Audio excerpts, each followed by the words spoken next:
Selamat siang, saya dari kelompok 5. Di sini saya akan menjelaskan mengenai obat tetes telinga. Obat tetes telinga digunakan untuk menghilangkan kotoran serta mengatasi infeksi dan peradangan di telinga. Namun, sebelum menggunakan, penting untuk mengetahui lebih dulu cara pemakaian obat tetes telinga yang tepat agar obat ini bisa bekerja dengan optimal. Obat tetes telinga terdiri dari berbagai jenis dan masing-masing memiliki fungsi yang berbeda-beda. Ada obat tetes telinga yang digunakan untuk melunakkan kotoran telinga dan membuatnya lebih mudah dikeluarkan. Tetapi ada juga obat tetes telinga yang berfungsi untuk mengatasi peradangan dan infeksi telinga.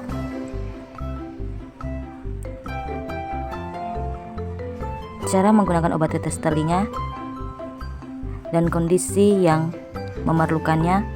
Sebelum menggunakan obat tetes telinga, kita dianjurkan untuk berkonsultasi ke dokter lebih dulu. Hal ini penting dilakukan agar dokter dapat memberikan anjuran dan rekomendasi jenis obat tetes telinga yang tepat dan sesuai dengan gangguan telinga yang kita alami. Kondisi yang memerlukan obat tetes telinga berikut adalah beberapa kondisi medis yang memerlukan obat tetes telinga sebagai pilihan pengobatan. Yang pertama, radang telinga bagian luar.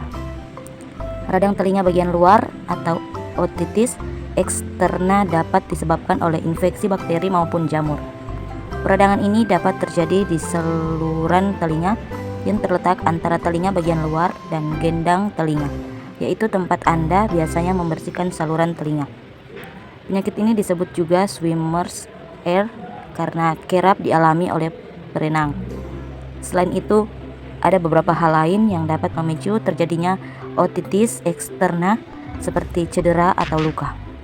Cara membersihkan telinga yang salah menggunakan alat bantu dengar, psoriasis, atau masuknya benda asing ke dalam telinga. Yang kedua, radang telinga bagian tengah akut. Peradangan telinga bagian tengah atau otitis media yang bersifat akut umumnya disebabkan oleh infeksi, baik bakteri, virus maupun jamur. Kondisi ini sering dialami oleh anak-anak karena saluran Eustachius pada anak masih pendek. Saluran Eustachius sendiri adalah saluran yang menghubungkan telinga tengah dengan rongga hidung. Oleh karena itu, infeksi rongga hidung pada anak seringkali menyebabkan infeksi telinga.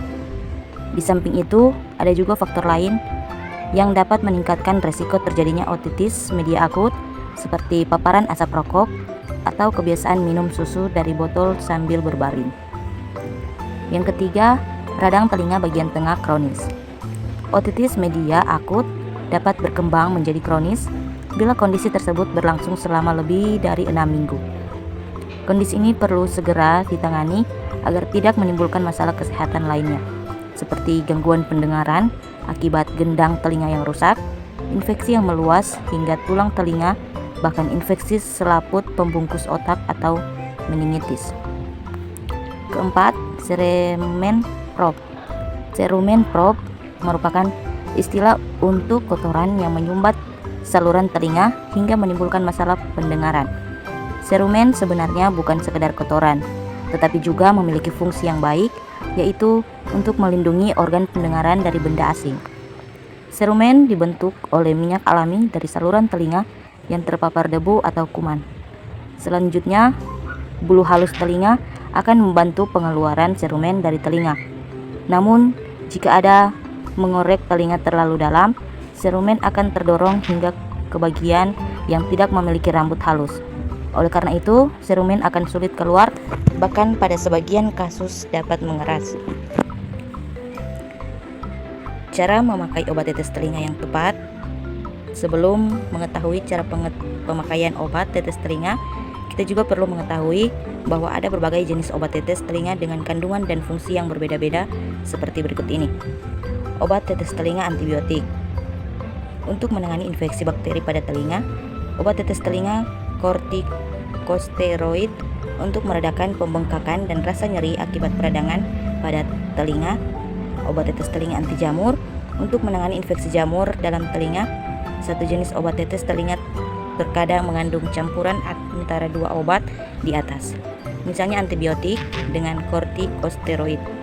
Penggunaannya pun akan disesuaikan dengan kondisi yang kita alami.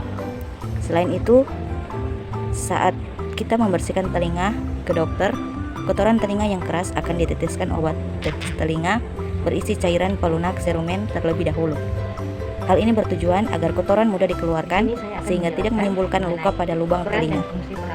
Meski terkesan mudah, cara pemakaian obat tetes telinga tidak boleh sembarangan, termasuk pemakaian obat yang harus sesuai dengan resep dari dokter. Cara yang salah justru akan menghilangkan manfaat yang terkandung di dalam obat atau bahkan meningkatkan risiko infeksi. Oleh karena itu, ikutilah panduan cara penggunaan obat tetes telinga yang tepat sebagai berikut ini. Cuci tangan hingga bersih sebelum menggunakan obat tetes telinga. Kocok botol obat tetes telinga dan buka tutupnya saat hendak digunakan. Jangan biarkan ujung botol terpapar udara terlalu lama dan mencegah kontaminasi. Hindari penempelkan langsung ujung botol ke telinga karena dapat menyebabkan kontaminasi kuman pada ujung botol.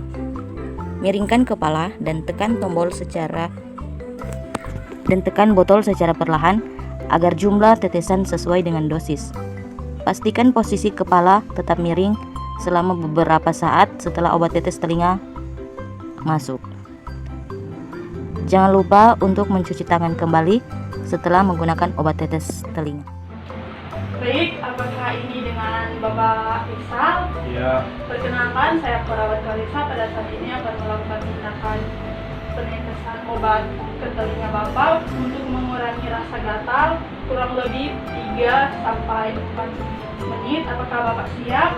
Ya. Oke, baik Pak, saya akan mengambil dulu peralatannya. Sebentar ya Pak.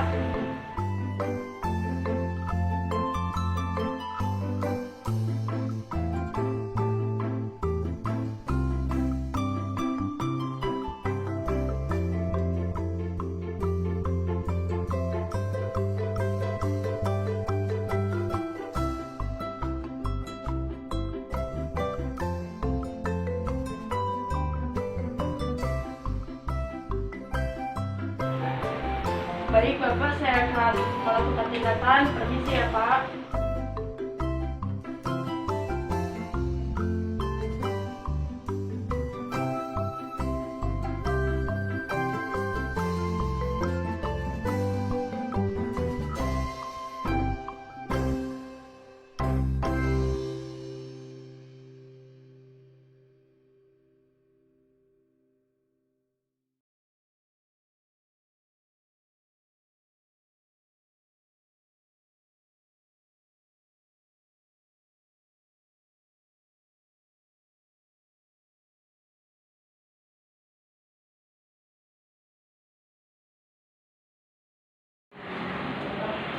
Oke Bapak, kepalanya dikembalikan seperti biasa. Baik Bapak, apakah setelah dilakukan penetesan obat ke telinga Bapak, apakah telinga Bapak sudah terasa lebih baik atau masih seperti yang sebelumnya? Sudah lebih baik sih. Oke, baik Bapak. Terima kasih Bapak.